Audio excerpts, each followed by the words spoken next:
Yeah. Not dealing with that, guys. Yeah. I got perfect body and perfect He head. doesn't sweat. No sweat. No sweat Ever. whatsoever. Never, Never once one drop Yeah. of sweat. Sure. He's got the Head's always clean. Yes, mine is Always. sweaty and Perfect scalp. sunscreeny, and it's gross. So I have to just toss hats out after a while. ugh. Yeah, disgusting. As we know. It's the IDP show, now you know. Welcome to the IDP Show. I'm your host, Josh Raymer, joined in the Sode Shack tonight. On my right, Adam Markham. On my left, Bobby Reynolds. Gentlemen, how are we this evening? Hello, boys. How are you? It's a rainy day here in BG, Addy. Sure. We had the warm weather, and it's like anytime we get the warm weather, you just know the rain's coming. And we needed that rain, as we know. But Need to green everything up. that's right. Did you get to golf at all this week during I did. the warm weather? I played. I guess yesterday. It was another windy day. The wind get the best of you? Yeah. So feeling Man. bad about myself Yeah. again. Need to come in and buoy your spirits with a podcast, Bobo. Yeah, everything's saturated outside. It's February. That's what you get. That's right. I think it almost got up to 70, I think, yesterday, It's which been, is It was nuts. nice. It was very nice. Adam's right. It's been nice, but deceiving. You go outside and you get your hat blown off. Yeah, let's get your hat. You don't want that to happen. You don't want the hat blown off. That's a bad situation all the way around. Yeah, it's rough. How many hats y'all got? Y'all deep in the hat game? Probably 8. Tons, but Yeah. keep like 2 or 3 in consistent rotation. Oh, Yes. really? Yes. Yeah, I don't really go Okay, venture out. I gotcha. What's your Yeah. rotation looking like? I got like 3 or 4 that Okay. I wear pretty consistently. You rotate those out, or are you pretty set on those year to year? I'll buy a couple. Yeah. I'll buy a couple more. I got I you. typically buy in the next hats couple when I years. go on vacation somewhere. Maybe one a year. I have to throw them Okay. away because my head sweats so much, Yeah. and it gets all the sunscreen and the sweat stains. He's and also like a stuff. size 9.5. Yeah. Not dealing with that, guys. Yeah. I got perfect body and Yeah. perfect. He head. doesn't Just sweat. No sweat. No sweat Ever. whatsoever. Never. So Never once one drop Yeah. of sweat. Sure. He's got the head's always clean. Yes, mine is Always. sweaty and Perfect scalp. sunscreeny, and it's gross. So I have to just toss hats out after a while. Ugh. Yeah, disgusting. As we know. Well, if you had your IDP show bingo card, we've talked about the weather. We've talked about Bowling Green. We've talked about golf. So you're looking pretty good so far. But we're glad you all are here. This episode, we are continuing the trend of talking some offense. We are not an offensive fantasy football podcast. We are an offensive fantasy football podcast to some, but thank you. We are going to talk about offense tonight because we are doing Dynasty startup rankings. So if you have a startup coming up with IDP, we are going to be putting out rankings through the website tomorrow, Friday, February 23rd. This episode will be going live around the same time, so make sure you check that out. It will be available for paid supporters over at the idpshow.com, and this is Superflex Tight End Premium. So we're going to get into tonight where some of these rookies are slotting in, how the IDPs fit into the mix, some differences that you all had doing these rankings. So this should be fun, Baba. We get to talk a little offense. How long we been playing IDP now? Since 2016. Yeah, So 8 years. 8 years. Is this the hardest part of it? Mixing the offense with the IDP? It's tough. It's tough. Yeah. There's not a lot of resources out there for it, so that's why a lot of people have a hard time adapting to it. Because it is hard to figure out how to value these IDPs versus the offensive guys.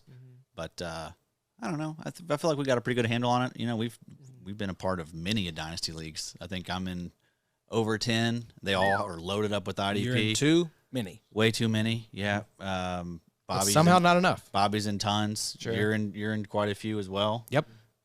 Could always be in more. Could not. I have a pretty firm stance on that. I feel like the less leagues you're in, the better you are at competing at the ones you're in. I really think that. I left a couple today. Sorry about all that. But I don't know. Quality, not quantity. Yeah, Baba. It's absolutely. true. And hey, if you want to draft, come do some best balls, you know? That's my thing. I've scaled back my number of leagues, and I just do. I mean, I did I think 20 best ball drafts, and plan to do even more. So Startups are just so much fun, though. Yeah, they are absolutely. fun. But then it's like you get a puppy, and puppies are so much fun. They're so cute. But then you have a dog Yeah. for the next 10 plus years. And if you're really wanting to get in, and do some startups, grab yourself a little co-manager. that's You been got my a good ticket. friend Yep. in the Dynasty community that you trust and have good evaluation with you. Manage a team together. That is fun. You kind of just talk ball with somebody else and bounce ideas off of other people. And hey, I'm about to do this trade. What do you think? Community. Addy likes to go it alone. He's a lone wolf, Sure as we he know. is. That's right. He wants all the glory. That's right. Sure. So yeah, it is Josh wants somebody difficult. else to do the work. I just want the friendship. Yeah, I You just need pay someone. the buy-in, right? Yeah, just pay the buy-in and then have someone else Have manage fun, the team. buddy. Yeah, I was doing a fun exercise talking about like kind of dynasty pieces and where I just everyone- went to you in the living room doing exercise. Like, not that kind of exercise. That does not happen in the Raymer household. But I was doing just a little bit of research on the dynasty fantasy assets for each NFL team. What team, according to Keep Trade Cut, do you all think has the least value on offense? There were two teams below 20,000 collective points of Patriots. value. They were second with 19,000. Worst team in the NFL this past year. From the NFC South, oh, the the Panthers? Carolina Panthers. That makes sense. Yeah. The top team was the Detroit Lions at about 44,000 points. They were 16,000 points, the Carolina Wow. Panthers. You know, that's also pretty synonymous to like the IDP side as well. Yeah. You know, outside of Judon, Uche, if Duggar stays, then Uche's that's gone. yeah. And then even like Brian Burns, He might be gone. Jeremy Chin's probably gone. Chin, Luvu, and Burns probably all gone I from think that so, too. defense. Do you think Burns is going to leave? I guess we'll talk They'll about franchise tag him. Yeah, we'll talk about it. We've got another episode coming out next week that's a free agency preview. But yeah, I think they'll tag him and trade him, if I had to guess. Try to recoup some draft capital from the Bryce Young trade catastrophe. It'll be So- interesting to see if the value's still the same as what people thought they were going to get for it. Oh, Burns. no chance. They're not getting I two don't think first. so either. They should have taken that trade Yep. if they were serious about it. You want Old your Tepper- Rams to get in on it? Oh, absolutely. Did you Gosh, trade that first for him? 100%. Pick Yeah. 19? 100%. We traded that middle of the first few years back for DeForest Buckner. Yeah. Yep.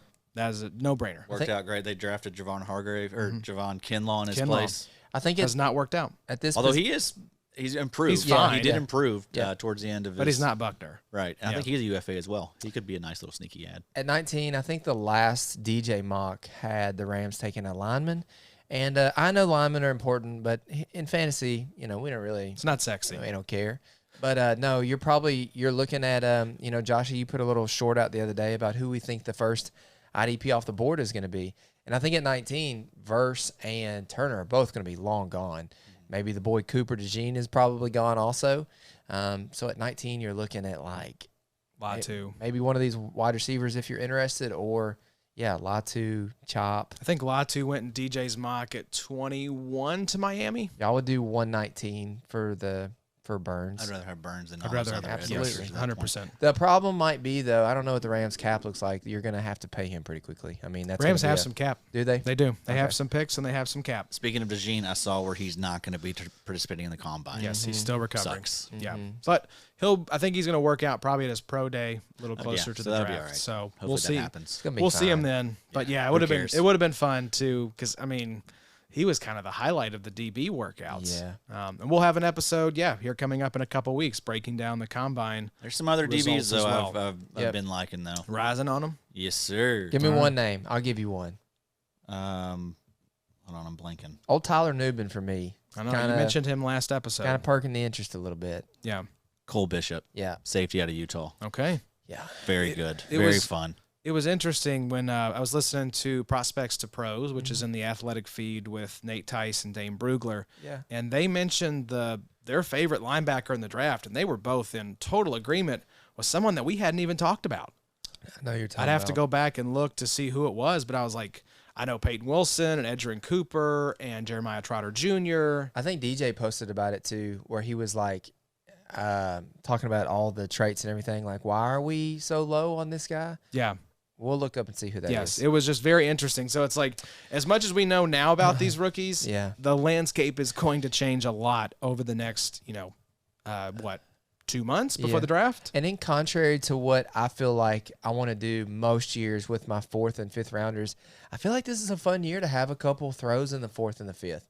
Because you don't really know who's going to be there. But if you've got a safety, you got one of these linebackers that you kind of want to just like the 509. I don't want to give this thing away. Let's just let's just take a shot on a safety. Well, I feel like the offenses, there's so It's many low. good Yeah. offensive players that IDPs are going to be rich in those late rounds. This draft is fun. yeah, because there's a lot of quarterbacks, which is going to push running backs and wide receivers. Some of these running backs are going to perform in the combine, which are going to elevate them. We're going to look up 2 to maybe 3 guys entering the first round as far as running backs, which pushes everything else down to late second, third for some of these IDPs. I think it's going to be a good draft. Yeah, and that's it was interesting listening to Dane Brugler talk about his top 100, 17 wide receivers Yeah, I Wow. believe it. in the top 100. There's not a lot of them I don't like. No, Yeah. I like a lot of them, yeah. So, and I will say the Underdog football program had Brett Coleman on with Yeah. Hayden Winks. They were in Scottsdale at the Super Bowl recording together at like the Underdog mansion, and they had a awesome breakdown of like Brett's draft sleepers. So if you're looking for some good draft content to go along with this show, That's awesome. Prospects to Pros and the Underdog Football Show are both excellent. So, gentlemen, let's jump into the Dynasty Startup Rankings. And we can just kind of start here. I think it's interesting to see where you all are folding in some of these rookies. Again, this is Superflex tight end premium. I think it's 1.5 point tight end premium. Right, yeah. So not nothing gonna- too yeah, crazy. not going to move the needle too much. So I think let's just jump right off the bat here. And again, theidpshow.com, these rankings will be available to paid supporters if you want to check them out. Marvin Harrison Jr. is already you all's consensus wide receiver 3 behind Justin Jefferson and CeeDee Lamb. That really, I don't know. That seems, I don't want to say crazy, but you guys have definitely anointed Marvin Harrison Jr. right off the jump here. I think Bob's anointed maybe a little more than me. 13 for Adam, 7 for Bobo. So you guys are kind of splitting the difference. But, I mean, we're there. both extremely high on him, you know. What is he? He's wide receiver 4 for me. Yeah. So the other thing I mentioned Justin Jefferson, CeeDee Lamb, Marvin Harrison Jr., and then Amon-Ra, St. Brown, and Jamar Chase, top 5. Yeah. Puka Nacua, wide receiver 6. We wondered where he would end up, and it was at wide receiver 6. But Yeah. Harrison belongs. Yeah. I mean, he's already going to be a number 1 immediately. One of the best prospects we've seen probably since Jamar Chase, Yeah. I would think. Do you all worry at all if he just lands with a bad Nope. quarterback, though? Nope. What if he's on the Patriots? It's all right. That will be And you not got great. Mac Jones throwing to him, or But, I mean, fill in the blank, Jacoby Brissett. he may get 200 targets. you know. Absolutely. So, Absolutely. You look at the guys above and below him, right? Amon-Ra, St. Brown, that's a great offense. Pretty good quarterback in Jared Goff. Jamar Chase, obviously tethered to a top 5 quarterback in Joe Burrow. So I would probably have Harrison just a little bit lower. I think he's I put him ahead of Puka because I do think he is going to be force-fed targets. yeah. And, I mean, could he jump to the head of the line as quickly as, like, next year? Yeah, of course. Now, I will say, shout out Kai Borg, but I listened to their Dynasty pod a couple weeks ago, and they had the conversation of the 101 and some people who basically said they would trade the 101 for Puka Nacua. And to me, that seems crazy. And don't get me wrong, I am a Rams fan. I do roster Puka in the XFL, so it was an incredibly fun year. I just don't know that I'm trading Marvin Harrison Jr. for Puka Nacua. Yeah, no, No way. not doing that. You know, I love Puka, but there's that risk that, like, what if McVay were to leave? What if Stafford exactly. Yeah, I mean, you're gets on the hurt? you're on the back end of the career for And you have Stafford. another really good wide receiver there, Yeah. opposite you in Cooper Kupp. Who So of these Jefferson QB issues, CeeDee Lamb, tied to Dak there for a couple years. Marvin Harrison could have quarterback issues. Amon-Ra St. Brown, Goff probably going to be there for a little while. Jamar Chase doesn't have quarterback issues. Puka will have. if you're looking at stability, it's Yeah. Jamar Chase. Yeah, because Burrow's not going anywhere and Chase is not going anywhere. yeah, But I yeah. think Neighbors, if he lands in Arizona with Kyler, yeah, that you could make the case if Marvin Harrison goes to New England and Malik Neighbors lands in Arizona, you could make the case for flip-flopping those two guys. We're both already super high on both of Marvin Harrison and Malik Neighbors, though. Malik Neighbors is my wide receiver 7. And I mean, what it is Neighbors is 20.6 years of age. Yep. Marvin Harrison is 21.6. You know, Justin Jefferson, he's 24.7 now. CeeDee Lamb's 24.9. Jamar Chase is 24. So I mean, that's not that big of a deal, right? I mean, they're still young. They still got, you know, probably 6 years of being elite. But you got 3 years difference there Yeah. in age. Yep. So And that's just the way it goes these days, you know. and 4 years potentially for Malik Neighbors. Yeah. So that's But I'm not really concerned about Harrison or Neighbors. Both of them, I think, are going to be slam dunks. So that's rookie receiver talk. Well, just rookie and then wide receiver talk. Let's talk quarterbacks though. yeah. Top 10 here, because at 10 is a very interesting name. So it goes for you all: Mahomes, Stroud, Josh Allen, Joe Burrow, Jalen Hurts, Lamar Jackson, Anthony Richardson, Justin Herbert, Trevor Lawrence, and then Caleb Williams at QB 10. So any surprises there, Addy, for the top 10 of quarterbacks now that you see the combined rankings? I don't think so. I mean, so the people right behind Caleb Williams are Jordan Love. He has his question marks. I mean, he was great, you know, to the last half of the season and into the playoffs, but you know, it's still we need to see more from him. I feel better about Caleb Williams as a prospect. Jaden Daniels is behind him. Drake May's behind him. And then like Kyler Murray is behind him. I think I may be a little higher on Kyler than Bob, but Kyler's in the mix. Dak Prescott, Brock Purdy. So I mean, it's these quarterbacks that they all have question marks. You know, Dak Prescott's 31 years of age now. Probably about to become the highest paid quarterback in the NFL. Right. So, but Caleb Williams is going to be the first overall pick. Yep. And I mean, he's like Marvin Harrison, been one of the, I'd say, most hyped up prospects at quarterback we've seen in a while, probably since T-Law. Yeah. And I think you could say he's even more hyped than T-Law. Yeah, I think and- you could go back to like Luck.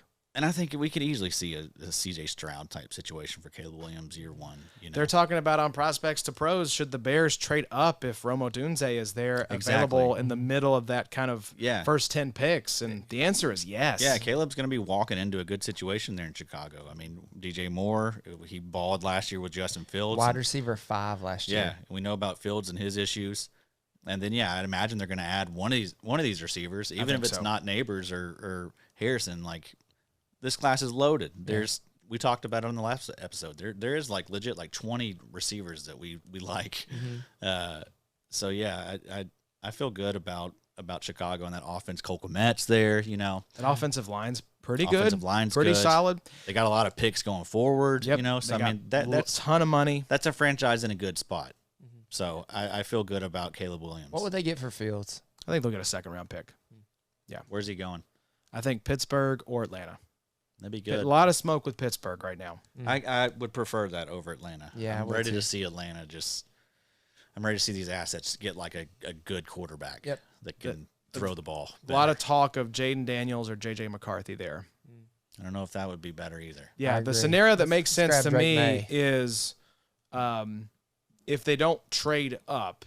Well, if they don't trade up into Drake May range, which I think is number 2 overall. Okay. Let's say they take the whoever's left over after those guys go 1 and 2, which I think seems the most likely scenario. Is Jaden Daniels either to like New York, the Giants, or Atlanta, and then the Vikings bring back Kirk Cousins on a 1-year deal, and then have J.J. McCarthy as the succession plan. Wow. So I don't hate that. Nah.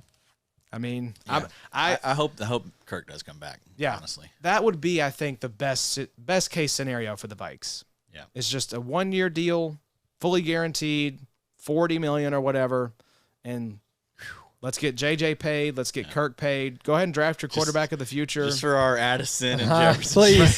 Please. For the love of all things, JJ. Please give me my Kirk back. So we mentioned Malik Neighbors. He is sitting at wide receiver 7 right now behind Puka. And then you have, let's see here, A.J. Brown, wide receiver 9. Wide receiver 8 is Garrett Wilson, New York Jets. And then Rome Odunze is wide receiver 10. So do you all anticipate, once the draft has happened, how much will landing spot kind of fluctuate these rankings, move these guys for you all? These top 3 receivers, as far as rookies go, I don't think it's going to change them up too much. I feel pretty good about their talent. I feel like they're the type of talents that can transcend situations. It's the same thing with like when think about when AJ Brown was drafted to Tennessee. Everyone was like, "Oh, this is an awful spot." Yeah. It's AJ Brown, dude. Yeah. Don't matter. So I think that's kind of what we have here with these top 3 receivers in Harrison, Neighbors, and Odunze. It's interesting, too, to me. I was thinking today, and we probably won't even talk about them, but Terry McLaurin and Jahan Dotson are just completely buried in here because they've been catching balls from guys like Taylor Heineke and Carson Wentz. And then the Jacoby dude from- Brissett. Sack Howell. There you go, Sam Howell. That's who I was thinking of. But I mean, like, real quickly, all of a sudden, Drake May gets drafted to That's- the Commanders. that's You a look great up, point, and yeah. all of a sudden, it's like, dang, is Jahan Dotson now like a top 15 wide receiver? So You get a quarterback upgrade, the weapons go way up. Jahan Absolutely. Dotson was Point as great well. his Yeah. first year. yeah. He was really good. But I'm not to answer your question, Josh. I'm not concerned at all about Marvin Harrison Jr. I think Marvin Harrison Jr. is one of the most insane talents we've seen come into the NFL from a wide receiving perspective in a long time. That guy just looks like an uber athlete. I'm not saying I think he is top 5 already. Yeah. So let's just do this for you, Josh. So you're basically saying you want a Monra more than Marvin? No, I would actually have Marvin. I would have probably Jamar at 3, Okay. and then Marv at 4, and then St. Brown at 5. Okay. So That's close. actually mine, I think. Yeah, I gotcha. So, I get the Chase Love. and I think you could really make a case for CeeDee Lamb at 1. Yeah. Based on the fact that we have quarterback stability. Yeah, consistency. Where we have a giant question mark with JJ's due a new contract, Mm-hmm. and Kirk is in the wind right now. So, what does the quarterback future look like there? And in Cincinnati, they're keeping Jamar. They are probably not keeping Higgins. No, I think Higgins is probably gone. Yep. It could be. They're tagging him though, right? You think? They're tagging Higgins. That would make sense if they tagged Higgins. So Running back one more year with that. Well, they kind of said that Joe Mixon was probably going to be released. Joe Mixon probably gets released. So I Higgins think, will be tagged. I think Boyd gets released. Yeah. So yeah, I Yeah, guess it would Boyd make has a sense huge for them tag. to tag him. He needs to be cut. I don't think there's anyone else that would be tag eligible for them. So yeah, I guess they could. You know, it's just one of those things though where it's like Hubbard and Hendrickson have been paid. They're both under contract. they're both under contract. It's one of those things where you got to be careful with Like the Awuzie cornerback, I think you could tag him maybe. Chidobe Awuzie. But Yeah, and unfortunately, players lose leverage Mm-hmm. with the franchise tag because you can make a stink about holding out and not playing, but then your contract doesn't toll, Yeah. and you're back in the exact same spot next offseason. So these guys, when it comes to the franchise tag, they can huff and puff all they want, and I think Cincinnati would be smart to get a deal done with T. Higgins, but yeah, if he gets tagged, he'll be playing there. But it could be that third wide receiver chair open with Tyler Boyd out the door. You know, this is something in Dynasty. You know, I'm not gonna sit here and act like I've always known everything about positional designation and who to value and everything in here. But Adam has basically always played his leagues upon the premise that we don't care about no running backs. You know, and there is some truth to that in Dynasty. I love my wide receivers, and a lot of times on my team, I'm going to go as 0 RB as possible. There are a few that really perk my interest. Our top 5 combined right now, we have both of us, I think, have Jahmyr Gibbs as RB1, or do you have Bijan at 1, Adam? I have Bijan at 1. Okay, so we're a little bit different there. But both, I mean, if one of them's 1A, the other one's 1B, in my opinion. And then Breece Hall, Christian McCaffrey, and JT. It seems like that's kind of the top 5 of running backs that you really need to care about. Solid. What about CMC? Are we concerned at all about CMC? He's 27.7 years old. How many more years do we get of like consistent San Fran fun CMC? I feel like he's a different animal than all these other guys. You know, Yeah. he's someone that can still be special. I think until like 30. Yeah. And also he's got a skill set where I don't know. I mean, would you be surprised if he like turned into like a slot receiver or something at the end of his career, like an Edelman type? I mean, he could do that. I don't know. I just feel like I wouldn't be surprised if we look up and like CMC's still relevant and good. He's still a top 12 RB and he's 33 years old, something like that. You know what I mean? Yeah. Just feel like we're seeing that with other sports where players are playing longer. It's the same thing that's happening in the NFL too. And I think we'll start seeing it with some of these guys that, running back, usually the narrative is these guys are done by the time they turn 27. Well, some of these guys are going to take that personal I feel like CMC is a good candidate to do that. Before I forget, I watched some Cooper DeJean punt and kick returns today. The dude reminds me a lot of Cooper Kupp. The way he runs the ball. Yeah. So just because his name is Cooper? I mean, that maybe has something to do with it also. But the way that he kind of leans forward in his running style, I was going to forget that if I didn't bring that up now. So to all the people wanting the deep CMC dive, I had to kind of veer off for a minute. Josh, I want to ask you a question. So I think I actually have JT as my RB3. Okay. Where are you at on those 5 right there? The big 5 RBs. Yeah, I mean, I like JT. The thing that he is hurt by moving forward, like I mentioned on the last episode, is just goal line touchdown opportunities. Sure. I think Richardson is going to be a goal line vulture for the Colts, and so he's the asset I want from Indianapolis. If I can get one of his receiving options, whether it's Pittman or Downs, or if we draft like a Brock Bowers, I would rather pair Richardson and one of his pass catchers than go with JT. JT's a great running back. I think he's going to be really capped on the rushing touchdown upside. I got you. I see that. So that's what dings him a little bit for me. But I think he's also appropriately 25 ranked. now. Yeah. He's getting up there. Quietly. He's paid. 2 So years behind that helps. CMC. You got a good offensive line, really good offensive play caller. You're paid. You're getting up there in years, but you're still smack in the middle of your prime. That's just the one knock. I think. And maybe I'm wrong. Maybe they give Richardson less goal line work because of the shoulder injury and the concussion he suffered his rookie year, and they put more of that on JT. But you've got a weapon like Richardson near the goal line. I think he's just going to continue to feast down there. So let's keep it rolling, though, boys, and talk about tight end 1 is Sam Laporta from the Detroit Lions. He clocks in here at about 32 overall. And then the next tight end is Dalton Kincaid, Buffalo Bills. And then you all have the rookie, Brock Bowers, at tight end 3. Addy, how you feel about that top 3 right there? I feel pretty good about it. Dalton Kincaid, I think Bobby may be a little higher than me on him. But, yeah, I mean, I was impressed with Kincaid that second half of the season. And I imagine he's just going to be more involved year 2. Especially, I mean, he might be their best playmaker now after, I mean, Diggs is 30. Yeah. Gabe He was Davis is a awful free down the agent. stretch. Yeah, Gabe Davis is Gabe gone. Davis is probably going to get paid They don't have a somewhere ton else. of talent. It's, Khalil Shakir. Yep. Dawson Knox. I don't know what his. I mean, it's going to be Kincaid and Kincaid's gonna probably be- Shakir, and then Diggs will probably be there. So But- yeah, now that we've kind of talked about that, maybe I should be a little higher on Kincaid See, because this is why I did this. there's a good chance that he just gets tons of targets and does really well with them. I mean, he's got one of the best quarterbacks in the league throwing the ball. That's always you want guys that are attached to those types. So I'll give you the other side of it because I know Adam had Trey McBride as his tight end too, and I get that. I see the talent there with McBride.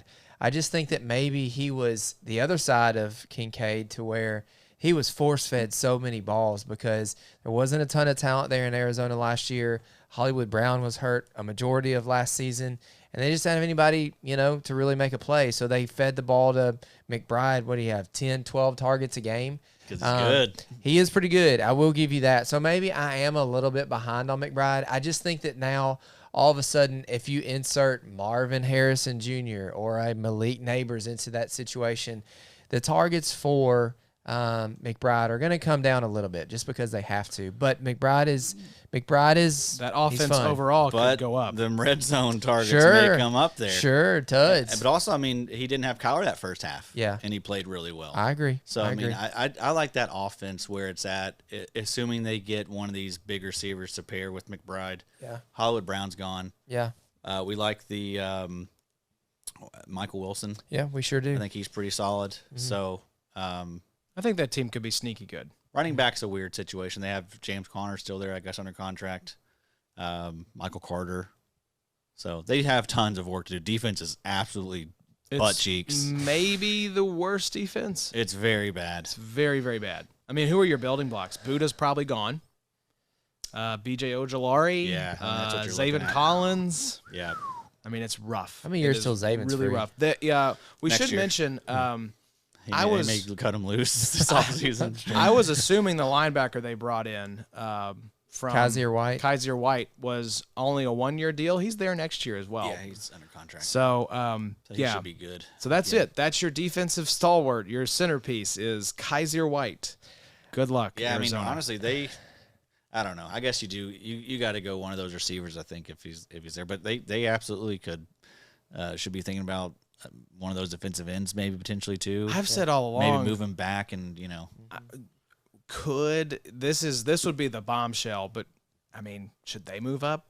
Can they move Kyler and move up for quarterback? I think Kyler's good. I think he's good, but these top 2 guys, You do ACL.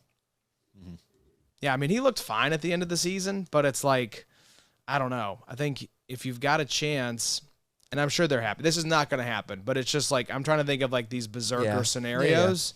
I think you could see the Pats take a quarterback at 3. I think Denver could move up. Minnesota could move up. Atlanta could move up.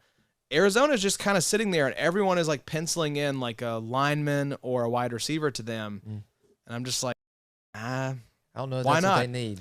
Because they traded back, right? They've got, I think they have 7 picks in the top 100 or 150. So they've got the ammo to go up if they want to. What if, I mean, Chicago's sitting there. They're probably listening to offers for the number 1 pick. Yeah. I mean, why not Arizona? That'd be kind of fun. Because then you could go trade Adam Kyler. don't like Adam don't like it. I don't like it. He's a Kyler boy. That would be kind of wild. They're just throwing out some different scenarios. You never know. I'm not sure that someone's not going to trade up for like Marvin Harrison. Yeah. Yeah. I think every Splash. year that's how all these mocks go. The first 3 picks are quarterbacks. Yeah. Usually not that way. Yeah. No, I think Marv will go before that 3rd quarterback. You think he'll go 3 or? Yeah. Yeah, I got I think 3 so. overall. I think whoever is there at 3, whether it's New England or a team that trades into 3, They're going with Marv. I think they're going with Marv. And also, I really do. 2 of the quarterbacks that you move up for, how many of them are we talking about right now besides Stroud? Trevor Lawrence was the 1st overall pick, but all these other ones that you've moved up to try to get, Oh gosh. This is the thing. It's very hard to evaluate these quarterbacks. Look at that Absolutely. class Teams have shown us from, that. a couple years ago, 2 or 3 years ago, with Zach Wilson, bust. Trey Lance, bust. They gave up that year's first, the next year's first, the following year's first, and I believe a 3rd as well. Yeah. And now they shipped him off for a 3rd-round pick or 4th-round pick to Dallas. Are you sold on Caleb Williams? Yeah, I think he's going to be really good. There's no way you just keep Fields and just let somebody come get the 101. Nah. No. Okay. If you're there, unless someone comes and offers you a San Francisco type of haul where it's like, yeah, you got, especially, here's what I would want. If you're Chicago and you've got, let's say you're the Bears and you've got equivalent grades or pretty close grades on Drake May and Caleb Williams, you're really hoping that Washington wants to come up to 1. Yeah. And maybe they'll give you like next year's first to move up to 101 and take Caleb Williams. Reunite him with Cliff Kingsbury. They finally have their quarterback, the shiniest toy in the toy box there for the Washington Commanders. That's what I think Chicago's hoping for. It's like if you are sold on Drake May as being an equal prospect, move back 1 spot, get some draft capital, and take Drake May. I think Drake May's really good. I think his accuracy is pretty special. I don't know that he's going to be elite. But Nate I think Tice is he's- QB1. Yeah, I think he's an accurate thrower of the ball. Yeah. I think it will be Caleb at 1. I'm not saying to it's- take him over Caleb. I don't think it's sold. I think it's like minus 1,600 that Caleb Williams is the first overall pick. I mean, but who to knows? Yeah. That's the question. We could easily see Drake May be way better than Caleb Williams. Yeah. Caleb Williams paints his nails and wears dresses. I know that was there was a great video making the rounds on Twitter about that this week. I mean, how many times would you think the Carolina Panthers would go back and just be like, you know what? Oh, I know. We're probably taking Stroud. Yeah, they're sick. They are absolutely sick because you may have the 3rd best quarterback, depending on how A-Rich shakes out. You can tell it's a really bored time on Twitter when people are trying to hype up Bryce Young right now. It's just like, I just don't know that I can ever get there. Yeah. Looks rough for the guy. Well, let's move into something that you all, as regular listeners of this show, are more familiar with, which is IDP, and talk about the More first offense. edge rusher. The first IDP clocks in at, I believe, number 53 Dallas Turner. overall. Cooper DeJean. Get real spicy, really piss off YouTube. It is Nick Bosa, the IDP 1 for you all by consensus. Addy, you had him at 55. Bobo, you had him at 52. Overall, Aiden Hutchinson is next. There's actually a run spicy. of 3 guys right here in a row. 58 for you, Addy, 53 for Bobo. And then Micah Parsons was IDP 3. Had the same kind of average for both of you all, 56 for Addy, 55 for Bobo. So top 3 IDPs. This is what we talk about. It's interesting to me. Now, I think Superflex tight end premium pushes up some of those quarterbacks. Do you think in like a 1 QB standard tight end scoring league that maybe the IDPs push up into like the 30s or 40s? Absolutely. Definitely. Yep. That doesn't mean I'm going to be taking them, but I think like if you're talking about assets and how you value them, they belong in the mix, and there is like a certain group that if you are going to pay up, it's going to be these guys. It's these elite edge rushers that are still going to be elite for another decade, and that's what Nick Bosa, Aiden Hutchinson, Micah Parsons, Will Anderson, Max Crosby, all those types are. Yep. Yeah, and I think the way you kind of tell me if this is the way you read this chart or these rankings is I don't think it's necessarily like a straight go down the list and you would trade the player below for the player above type of thing. Right. But just as a thought exercise, let's take Kyle Pitts. That's one that you guys kind of disagree on here. Addy, you're a little higher on him than Bobo, but he is you all's tight end 5 by consensus, behind the guys we mentioned, Laporta, Kincaid, Brock Bowers, and Trey McBride. So would you trade Kyle Pitts straight up for Max Crosby, Will Anderson, Micah Parsons, Aiden Hutchinson, Nick Bosa, any of those top 5 edges? I'm not. I think I probably would. You want Pitts or you want the ends? I want the edge rushers. Yeah, I agree with you. That's what I'm saying. Yeah, I think I would trade if I had Pitts and I wanted one of these edge rushers, and the manager holding one of the edge rushers was like, "Give me Kyle Pitts straight up." I think I'd probably do it. Yeah, I mean, I think it's right there on the line. Yeah, it's going to depend on a lot of different things, right? I mean, if QB incoming for Atlanta, right? If I'm rebuilding, I may prefer to have an asset like Kyle Pitts. But what about if it's a Will Anderson? And also, I mean, I feel like Kyle Pitts, his value is kind of low right now. I feel like we could see him continue to rise. Yeah. Whereas these IDPs, like they can only get so valuable. You know what I mean? That's just the nature of IDP. Yeah. I feel like the max in IDP can be worth as like 2 first-round picks.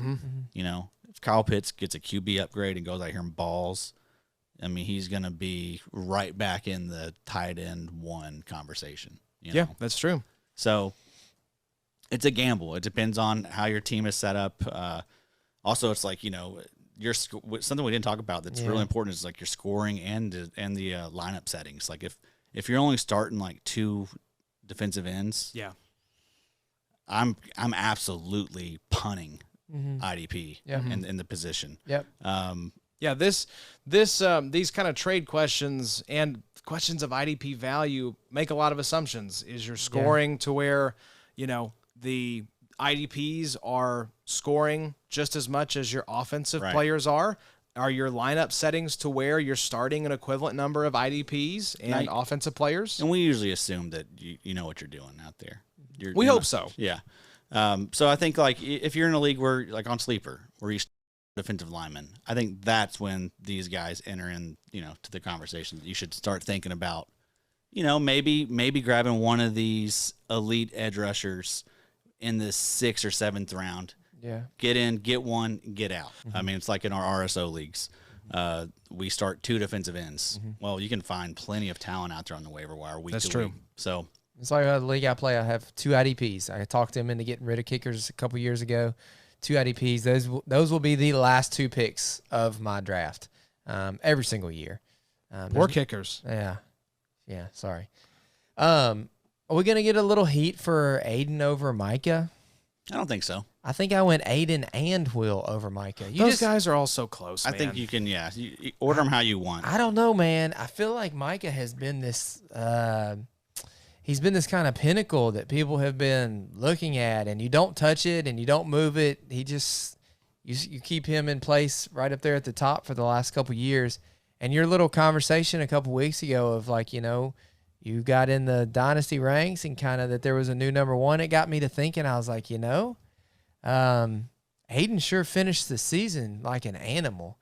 And if that's Aiden on the come up, maybe we've got a little junior Nick Bosa on our hands here. Which should make you really excited for Will Anderson. Yeah. These edge rushers in this year's class, if they get top 15 draft capital. Yeah. Because the last couple highly ranked guys that we've seen have just skyrocketed up the Dynasty rankings. Yeah. Kayvon right there.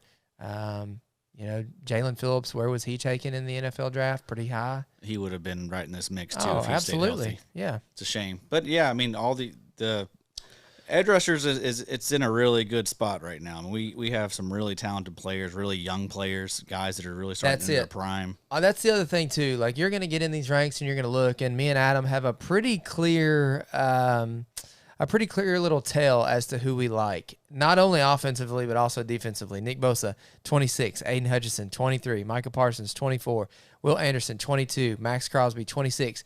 You know what name you didn't hear? You didn't hear Myles Garrett because he's 28.2. Josh Allen, almost 28. TJ Watt, 29.4. And then right behind him, Kayvon Thibodeau, who's only 23 but doesn't quite deserve to be in that Aiden Hutchinson, Will Anderson conversation yet. And Josh Allen, maybe people don't like that, but Yeah. do you not feel like we just saw his best year? Yes. This is the edge rusher, Josh Allen. Mm-hmm. This is confusing in this episode, It actually. is, yes. There are This is where I actually two tried Josh to put Allens. the Buffalo Josh Allen. But yeah, I mean, we feel like that's his best season that we're ever going to see. It was a contract year for him. Yeah. And then he's older than those other guys. Whereas every one of those five that we mentioned, they can all go to another level, I think. Yep. So I think it's a pretty clear top five, I think so. right? With Bosa, Hutchinson, Parsons, Anderson, Crosby. And notice, folks, you're not going to hear a lot of linebackers. Yeah. I haven't even looked to see if y'all have any safeties on here yet. There's We got one safety. We One got safety. one. Okay. Yeah. Probably Kyle Hamilton. Come on, I bro. think it's Winfield. Winfield. Okay. So, but yeah, a few linebackers. We'll talk about the first one here at 81 He's gonna be so mad we overall. didn't rank K-Ham. Didn't rank K-Ham. I'm upset. No, Winfield deserves to I don't be know. safety one. Winfield barely made this list, I think. Yeah, Yeah, sure. But we're not taking I The tried list to that we aim are real looking high. at goes out through, I believe, like almost 160. We will not take Winfield in the startup, I assure you. So the linebackers on here. Actually, let's talk about this. Yeah, So, Winfield clocks in at 110. Let's talk about Dallas Turner. We have as the edge 10 right now. Adam has 93 overall. I have 94 overall, right around the likes of Javonte Williams and Cooper Kupp. Josh, is that too low? Is it too high? You seem to be really, really hype on Turner and on Verse. Yeah, I just think the edge rushers are such a good store of value because we're seeing more and more these guys taken in the first round with top 15 draft capital return within the first 2 years, if not right away. I mean, you've seen the blueprint now with Nick Bosa, Myles Garrett, Micah Parsons, Aiden Hutchinson, Will Anderson. I mean, this is becoming a premium position right up there with cornerback in terms of what NFL talent evaluators look to draft highly. We've got two guys that seem to be kind of head and shoulders above the rest of the group. And yeah, if they get top 15 draft capital and land in premium situations, for me, I mean, they immediately jump into the, top 100 of this list. I mean, they're top 100 dynasty assets, even in those super flex tight end premium leagues where IDPs get pushed down just a little bit. So yeah, I agree. Looks like, where did you guys have them clocking in? 93 for Dallas Turner. And where was Verse? He was down at 107. Yeah. So I think you look at the guys around him, Lad McConkey, Isaiah Pacheco, and then Marquise Brown and Isaiah Likely around Jared Verse. Feels Yeah, fine. That feels about right. And if they land in a good situation, I think you could see those guys be risers. But let's talk about linebacker. This is a position everyone loves, and we have the first linebacker clocking in here at 81 overall, and it is Roquan Smith, almost 27 years old. He is sandwiched between Jaden Reed and Tua Tagovailoa, and then the next linebacker we have Foye Oluokun down at 88. Fred Warner is next at 90. And then you all have the next one clocking in, Ernest Jones, Bobo. That had to warm your heart there at 99 overall. So top 4 linebackers. Any real surprises for you all? Foye, does that feel like maybe a potential? I think I might have Fred at 2. I think you probably have Jack Campbell at 4. I had Jack Campbell. I moved him down a little bit. Okay. He's at 7 now for me. Okay. But yeah, I feel like that's a pretty good top 5. I mean, especially Roquan, Foye, Fred. I think Ernest might be the one that kind of surprises people a little bit, Sure. but he's 24.3 years old. Yeah. He's a young man. Well, and you said something a couple weeks ago, Josh, that made me think a little bit. I was like, we just saw 100% snap share. I'm sure it's not 100, but pretty dang close for Ernest. Are we going to see him take another step? And you were pretty adamant in that, like, I think Ernest can be even I don't think he's better. hit his ceiling yet. I really don't. That's interesting. He's not even 25 years old yet. You look at the rest of these guys here. Fred Warner, 27.3, and we think he's going to age well. But Foyer's 28.6 and has continued to ascend in IDP the last 3 seasons. And then Roquan Smith continues to get it done. And I'm sure some people are like, well, that's not how you guys do it with receivers. You have all these young receivers above, guys like Kupp and Diggs and whatever. But with linebackers, we kind of need to see consistency because we've been burned so many times by these guys that pop for a little bit and then just burn out. Devin White, Blake Martinez, Jalen Smith. We see it all the time. And I mean, that could very easily be Ernest Jones, Nick Bolton. Like, we cross our fingers, hope that's not the case, but you never know. We both see it as the wide receivers are the edges and the running backs are the linebackers. Yes, exactly. Linebackers are not a good store of value. Edge rushers are. That's exactly how it is. Yep. So this is not to hate on linebackers because we know y'all love linebackers. Our most downloaded, most read articles is always linebacker related. But it's dumb to overdraft because we talk every year about how you can find these landmans on the waiver wire, these Kaliki Hudsons on the, and these are in dynasty leagues. These are in deep dynasty leagues. These are leagues that I had so much Kaliki Hudson in leagues that were 53-man rosters, you know. And I mean, that's how it is every single year. XFL, I just traded Zaire and Roquan in the last week or two. I think Zaire's maybe a nice little good cash out right now. And I'd rather have EJ Speed at cost. Than Zaire at cost. We talked about that based on the last the best ball draft that we had done. That Zaire was like a 2nd round draft pick, and you could get EJ Speed in like the 11th. That's just cost acquisition is what that is. I mean, but then Roquan, I don't know. I could see a world where maybe Roquan jumps back into elite LB1 category, especially with the transition there going from Pat Queen, presumably that they don't keep him, and then inserting Trenton Simpson into that role. Maybe Roquan sees a bump in his points per game, but it was a little bit of a bummer of a year for Roquan.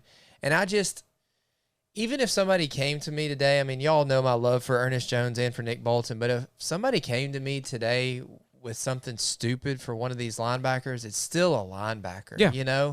I'm not moving off of a Nick Bosa or a Aiden Hutchinson, but I'm always in consideration of if you want to come get a top 5 linebacker, and I feel like it's good value, man, it's been fun, Roquan. We should, fill out let's go top 10 linebackers here just to give the folks the full picture. Nick Bolton is at 5, and then you have Bobby Okereke at 6.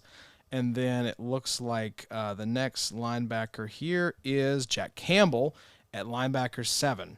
So, Addy, you were at 123 overall for Jack. Bobby, you were a little lower at 145. So that is linebacker 7.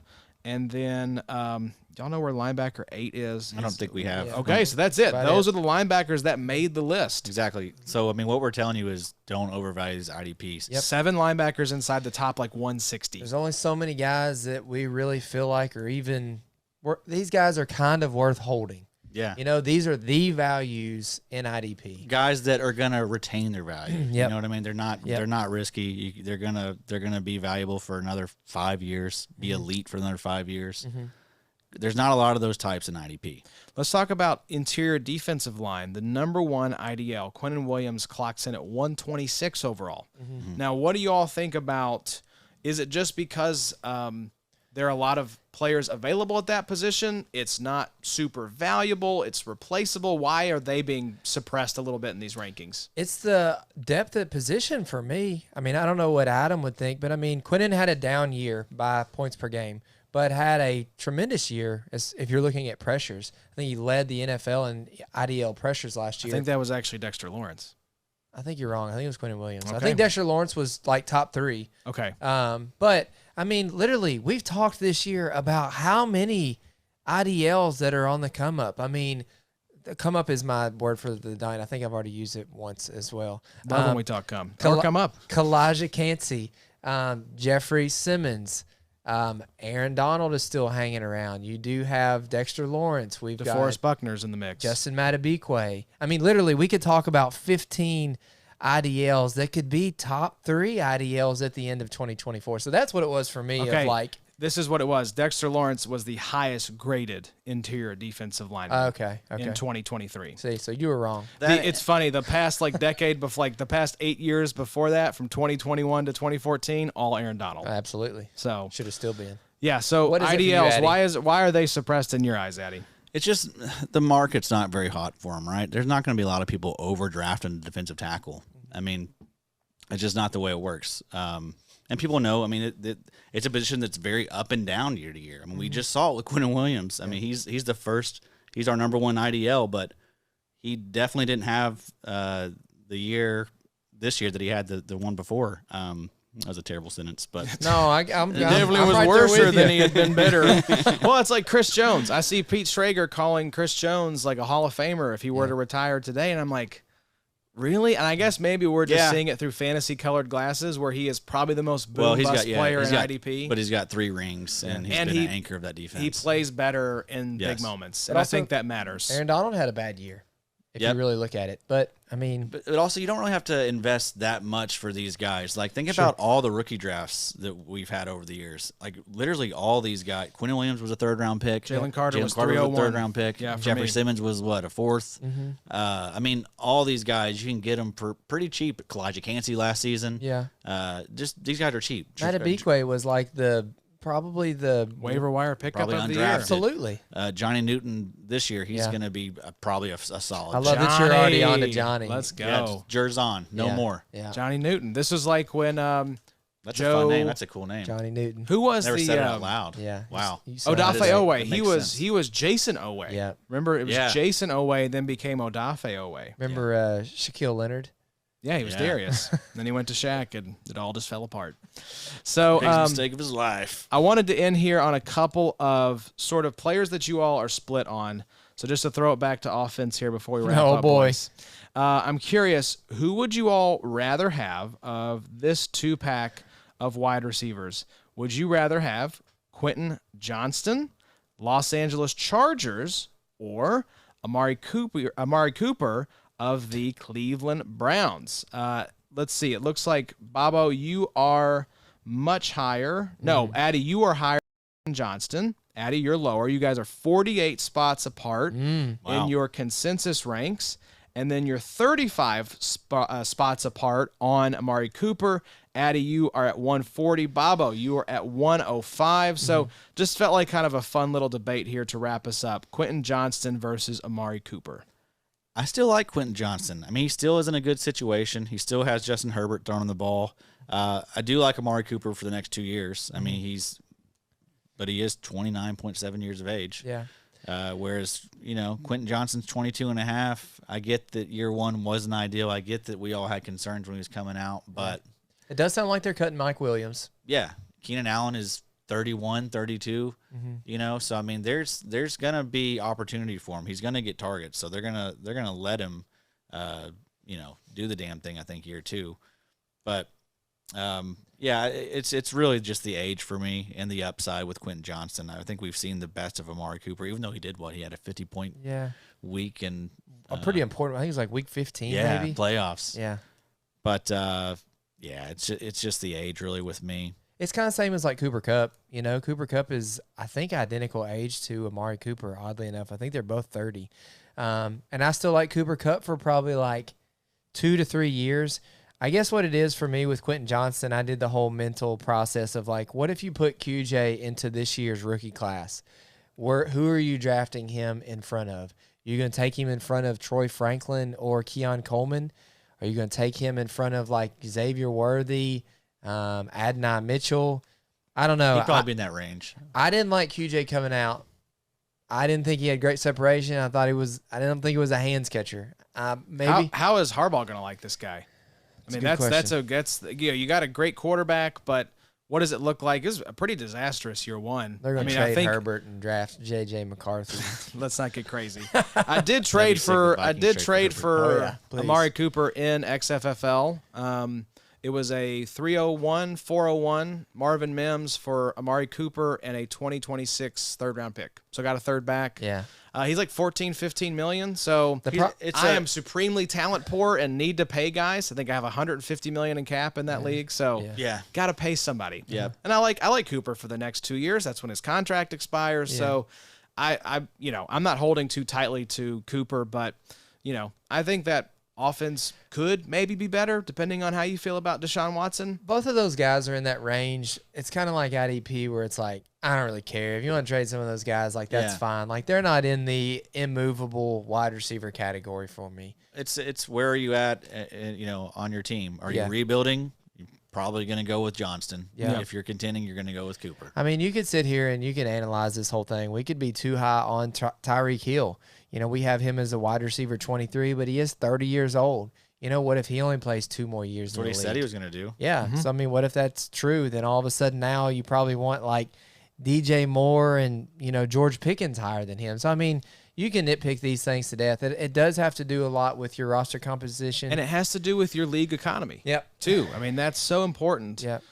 This is just sort of in a vacuum type of exercise because ultimately – where these guys are valued is eye of the beholder, not just in if you're making a move to get them, but also in who has them. Yeah. So it's impossible to put something out that's going to be applicable across the board. But I think this exercise is helpful because it really makes you start to examine, especially in an IDP league, where should you be taking IDPs in a startup? What are these guys worth if you want to make trades? The hardest thing for me for this was that wide receiver 2 category from Olave, T. Higgins, Devonta Smith, Drake London, Nico Collins, Rashee Rice, JSN, Jordan Addison. That grouping right there, there's a lot of talent right there. And 1 or 2 of those guys is going to enter themselves into that top 10 wide receiver category going into 2024. But, I mean, this is a difficult exercise to do. It is really hard to sit down and think about, do I want Rashee Rice or Dak Prescott? Do I want CMC or Devon A-Chain? I mean, it's a tough task. It reminds me of Greg Rosenthal doing his free agent rankings over on NFL.com, and Dan Hanzus on the pod is kind of giving him grief for like, oh, you have this offensive guard over this tight end. And he's like, I don't know, man. Like, it's all just kind of a mess once you get past like the top echelon of these players. Yeah, it is really tough. It's a big fat middle. So, yes, but you all, thank you both for doing these rankings. They are going to be up on the website, theidpshow.com. If you've got a startup coming up, this will at least give you some idea of where you should be looking at guys. Yeah, and I don't think you need to take a ton of IDPs in the first 11 rounds, really. Yeah. Maybe get 1 or 2 out of those first 11 rounds, just because it's so important to build your offense out right. And if you're going to dip in and get an IDP, make sure it's one of these elite edge rushers. It reminds me of like when you jumped in and got K-Ham in the best ball. I think it was like round 8 or so. Like if it's the same situation where Aiden Hutchinson kind of keeps hanging around. Will Anderson is there in the 8th for some reason. Absolutely. Get in there and get him. Yep. Don't be shy. And that could happen. That could easily happen. From a points per game perspective, those guys will win you weeks. And that's the thing, too, is I always go back to what Sig said, which was be a bean counter, right? Points are what win you games. Yep. And so if your scoring is calibrated correctly, these IDPs are going to score just as much as these offensive guys. So the thing is, we will help you find those replacements on the waivers, whereas it's just really hard. So like Addy said, if you're jumping in, grab one of those elite edge rushers because you're not finding those guys on waivers more than likely.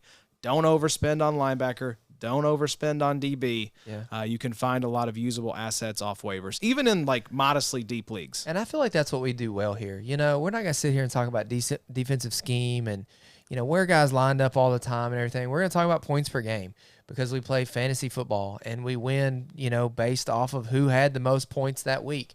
And so I feel like, you know, you look at Adam's ranks and they'll talk about how many points per game did this guy have over the last 8 weeks? How many did he have for the first 8 weeks of the season? You know, points are what win you weeks, and you want the IDPs like a Chris Jones, like a Aiden Hutchinson that can pop off for 45 a week, and you're like, well, I don't have to worry about anything else because I'm going to get an easy victory this week. And that's what's cool about having IDP folded into your startup is that you don't see offensive players scoring you 60, 70, 80 points, right? I mean, we had Khalil Mack going for 82 points, I think it was, by Big Three scoring. Some leagues had him over 100 points. I mean, that's just what makes this fun, is that these IDPs, while they are not as valuable as offense, do provide that dynamite potential. So in this top 160, we essentially talked about 7 linebackers. We talked about 14 edges, 1 IDL, and 1 safety. So that's like 25 or so? Yeah. So I there feel you like go. that's about right. Yeah, I think so. It's get your offense figured out first. And I mean, let these other people overdraft these IDPs. Yep. That's what's so great about when you bring IDPs in the mix. If you know what you're doing, you're going to be able to soak up just a ton of value when people make mistakes. Yep. There's a lot more players for people to make mistakes on. So, I mean, you'll figure it out. Like once you figure it out, you can really take advantage of leagues like this that have all these weird, involved things. Yeah. So thank you all for listening. Thank you for tuning in. Sound off in the YouTube comments. Tell us to stick to IDP. We know that's coming, so just get a head start. Get that comment out of the way. Yep. If you enjoyed this one, leave us a 5-star rating and review over on Apple Podcast and 5 stars on Spotify. Check out the website, theidpshow.com, and follow us on YouTube, youtube.com/@theidpshow. We have next week Mike Wollert's debut article, his top 40 IDP rankings. We'll also be dropping a corresponding episode we're about to record here in just a few minutes after this one, that we will be going through Mike's article, kind of looking at his rankings, looking at some of the notable IDP free agents. So look forward to that. And we're coming into a really fun time of year, boys. The combine is coming up here very soon, so we're going to have some measurables to talk about. Rookie fever is going to be picking up. Better than the regular season. Absolutely. This is my favorite part of the year. Yep. It is fun. It is very fun. Drink a couple beers, stretch your legs out a little bit, chase some rabbits. I mean, we haven't had a doc for the past 3 episodes. We love it. We've kind of been flying by the seat of our pants. That's right. They can tell. Yeah, the show's going to hell. Well, thank you all for tuning in. Like I said, be sure to check out the website. We will have the next episode coming at y'all a little earlier. It'll be dropping the beginning of next week, looking at the free agency rankings. So until then, y'all take care, and we'll see you soon. It's the IDP show. Now you